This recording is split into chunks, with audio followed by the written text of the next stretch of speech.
From Hollywood, it's time now for... Johnny Dollar. Huh? What? You're John Wesley Cosgrave, aren't you? That's right. Well, my name's Johnny Dollar. I'm an insurance investigator. Oh, of course. I've been expecting a call from you. Or at least from somebody like you. What's that supposed to mean? I expect you're interested in why I've insured the life of a Bowery bum for $50,000.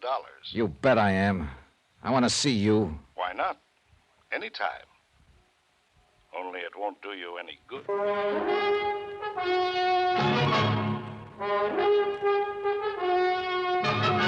Tonight and every weekday night, Bob Bailey in the transcribed adventures of the man with the action-packed expense account, America's fabulous freelance insurance investigator. Yours truly, Johnny Dollar.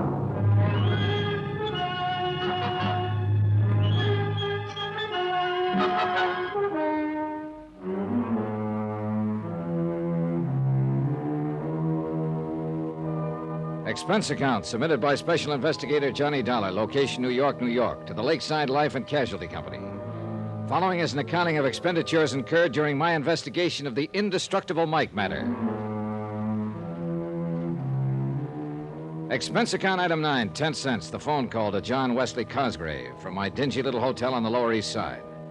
Item 10, 270, taxi uptown to see Sergeant Randy Singer, Detective Division, 18th Precinct. You get back to that Glad Hand rescue mission in time? After all, when the lab boys discovered that so-called whiskey was almost pure wood By the alcohol. time I got there, Randy, the poor old coot had drunk nearly half the bottle. Oh, that's too bad. Well, I better arrange for him to be hauled down to the morgue. Old Mike's still alive? And happy. Oh, that's impossible. You don't know the half of it. A week or so ago, somebody stabbed him with an ice pick just below the heart. Result? He said the scar itched a little bit. 2 days ago, somebody drove a couple of .38 slugs through him. He said it gave him a slight twitch in his side for a few hours. Johnny, come on now. Now he goes and drinks nearly half a bottle of wood alcohol. Poison. Result? A bit of a headache. Indestructible Mike. Indestructible Mike. Where is he now? Locked up in my room at the Brakely Hotel, with orders to eat the groceries I picked up for him and to let nobody in. Good, good. But whoever's trying to get him isn't going to give up. Hey, did you dig up anything on the beneficiary of his $50,000 life policy? Cosgrave? Only enough to scare you to death. Listen to this. John Wesley Cosgrave, formerly known as John W. Gordon, John Dutchy Gordon. What? Alias Skippy Grant, alias Dutchy Smith. Wait a minute. 18 arrests, was only one conviction, back in 1938 for possession of narcotics. Randy. Ever hear of Murder Incorporated? Oh, sure, but this... Apparently they had a subsidiary. Apparently your friend Gordon or Cosgrave or whatever you like to call him was one of the big shots in it. But outside of the narcotics bit, the department was never able to really pin anything on him. But this guy's address is... Here, let me see. 621 East 49th Street. Yeah. That's not only a respectable neighborhood, but pretty plush. That's right. Well, how recent is his record? What's he doing now? Last pickup was in 1944. Numbers game and bookmaking. Charges dropped for lack of evidence. Then, apart from the record, is he still in the rackets? He is. Nobody can prove it. Like in the old days, he masterminded and let somebody else do the dirty work. It's listed here as a, quote, retired, unquote. Well, my money says he's still in business. Well, if you can prove it, the department and the DA's office will love you dearly, but I don't think you will. Every time we dragged in a stoolie who could give us what we wanted, something happened to him. Like what? Jump bail. Well, you should have known better than to let him have bail. One of them poisoned in his cell in the Tombs, one breakout, and his body was found in the East River, even one suicide. Like to bet I can't tie him in with these attempts on Mike Flynn's life? Well, now, that's something else again. Maybe it's something we should handle. No, hands off, and I mean it. All right, don't get testy about it, John. I like the old guy, and anybody who tries to hurt him has to answer to me. And somebody's tried. Expense account item 11, 165. Cab fare to the Smart Modern apartment building at 621 East 49th, where the doorman announced that Mr. J. Wesley Cosgrave was expecting me and to take the elevator to apartment 11B. Come in, Mr. Dollar. The apartment was expensively but tastefully furnished with overall carpeting that felt 1.5 inches thick. Several original oils by famous contemporary artists hung on the walls. But it was the man himself who really seemed out of character with the rundown Randy had given me. He was 6'1" or 2, built like a man who spends his odd hours in the gym. Quick, gray eyes, his hair slightly gray at the temples. And his tailor was a master. Do you like it, Mr. Dollar? Huh? What? That is a genuine Picasso you're looking at. And I consider myself very fortunate to possess this original by Salvatore Dali. Mm-hmm. Oh, and I'm sure you'll appreciate the excellent view of the city from these corner windows. Yeah. I must have the best, Mr. Dollar. Only the best. Oh, sit down, please. May I pour you a drink? No. No, thanks. I suppose you're wondering why I decided to buy old Michael Flynn the life insurance policy of which he's so proud. I am. Well, it's really very easy to explain. You see, I was born and brought up on the Lower East Side, Mr. Dollar, in deplorably poor circumstances. My early life was a never-ending struggle for survival and for whatever questionable sort of education I could glean from those about me, many of them criminals, who were my only companions. That's all very touching, Mr. Cosgrave. And I'm afraid I did little to lift myself out of the gutter until one winter night, hungry and broke, I wandered into the Helping Hand Rescue Mission. Yeah, I understand you still go around there now and then. Oh, yes, I do, in the hope that somehow I can help the poor unfortunates there the way the mission and Daddy Bill helped me. Repay some of the debt I feel I owe. Is that the only reason? What do you mean, is that the only reason? You've given jobs to some of those poor unfortunates from time to time, haven't you? Oh, yes, I have. What kind of jobs? What business? That's hardly a concern of yours, Mr. Dollar. I've contributed much to the mission. I've tried to make life easier for some of the deserving habituaries of the mission. What? It's the least I can do after so much was done for me. In the case of Mike, why, his greatest desire in life was to be the proud owner of life insurance. Why, I don't know. I do. Because you sold him on it. That's a lie. That's a dirty... Is it? Then why make him name you as beneficiary instead of the mission or some other deserving cause? And that, Mr. Dollar, was his own idea. And since it made him happy, I didn't protest. I suppose the real reason for this particular desire was his feeling that it might give him dignity. Yeah. Now tell me something. Where does all your money come from, Dutchie? Dutch? Who told you that? Nobody calls me Dutchie no more, not you or nobody else. Them days are over. I'm respectable, even educated. I wonder. Look at my record. I haven't been on the blotter since 44, and that was a bum. Mr. Dollar, I make no pretensions about not having a past. During Prohibition and later, I made millions. Yes, millions in rum running and the policy racket as a betting commissioner. How about narcotics? Sure, there was hardly a caper in this town I didn't have a finger into, and I was smart. I pocketed the profits, not my boys. That's why I can afford to be retired and live decent. And I'm going to keep on living this way.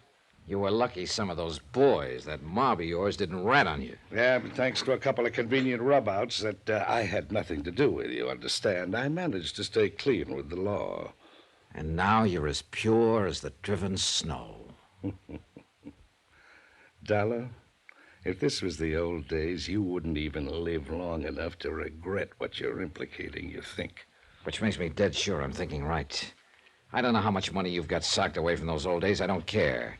But from what you've just admitted... To you, Dollar, not to any judge or DA. Right. And I'll never believe that a clever mind like yours, smart enough to keep you out of the pen all those years... flattery won't get you nowhere. I refuse to believe you could turn down a chance to make a crooked buck. I don't know what kind of jobs you sent out those poor suckers from the mission on, but the fact they never came back makes that look pretty bad. You can't And along prove it. came Mike Flynn, poor old alcoholic Mike. Where the talk of insurance came from, I don't know, but it was too good to pass up. Insure his life for $50,000, have him name you as beneficiary, give him a few dollars so he could spend his last days in a happy alcoholic haze, then rub him out and collect the 50 G's. Listen, Dollar, if Mike gets knocked off, neither you nor anybody else is going to be able to tab me with it. And one other thing. Yeah, what's that? As a friendly piece of advice, if I was you, I wouldn't even try. Is that a threat? Oh, Mr. Dollar, you made a miserable host of me. Come, let me pour you a drink, the finest 25-year-old Scotch. And we can talk of pleasant things. For some reason or other, I did have the drink with him. But he knew what was in the back of my mind, and I'm afraid I knew what was in the back of his. Something along the same line as a couple of convenient rub-outs. Once or twice, his veneer of education slipped, but all in all, he made a fair conversationalist. Finally, I left. And all the way down to the street, I kept wanting to look back to see if I was being followed. Somehow, somewhere, there was a way to get this Cosgrave. But I could see it would have to be through someone else, someone working for him. And whoever that might be could very well be out to get me first, or Mike. Item 12295, taxi back to the Brakely Hotel, where I hoped the old boy was still locked up in my room. He was. Oh, well, Well, Johnny, my, I was beginning to wonder what had happened to you. Oh, hey. What was the matter with that food I left with you? You hardly touched it. I had enough. It was kind of dry, though. Kind of dry. There's a container of coffee there. Yes, but coffee just doesn't seem to quench my thirst. Oh. You should let me bring the rest of that bottle along. That wood alcohol? Any more of that would have killed you. Oh, yeah, it did have a kick, though, didn't it? Oh, I don't know how you lived through it. Well, look, now I want some lunch. And, Mike, I'm going to take you along with me. Oh, that'll be fine. Could I have maybe a little drink, too? Oh, sure, you can have one. Oh, that's nice. Good. Of course, the size of the drinks they serve nowadays. No, just one now. Come on. Oh, that's fine. One will be... See, there's a lovely saloon just around the corner, you know. Come on. Even sandwiches for those that want them, I understand. These stairs. Maybe we could just bring a bottle back with us to your room if we are going to come back. Sweet, funny old soul. I loved him. And I knew that without me, he'd be a dead one so fast. So far, the attempts on his life had been made by persons unknown. Unless the mission. Daddy Bill. Could Daddy Bill be somehow tied in with Cosgrave's operations? I wondered. I paid the check. That's item 13285, and we started walking to the Glad Hand Rescue Mission along some of the back streets. I wanted time to think it out, if I could think, over the incessant, pleasant chatter of I'm really enjoying life now that I have money now and then. Why, sometimes I get on the subway and I just ride all over town all day long. Yeah, you told me. See, why don't you try that sometime, Johnny? It's really Say, there's a bar there on the corner. Why don't we just pop in? No, let's pass that one. John, why do you feel that you have to look after me this way? You know darn well why I... Hey, watch the curve. Why I'm looking after you. It's because somebody's on... Mike, look out!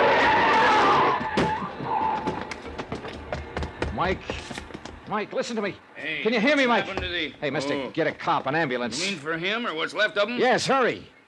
Oh, what's the matter with you? Use your eyes, buddy. It's too late.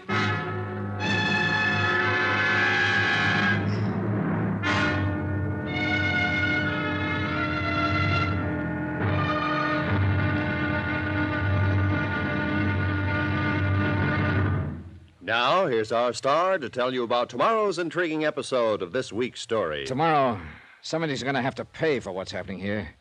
Yes, that's a promise. From yours truly, Johnny Dollar.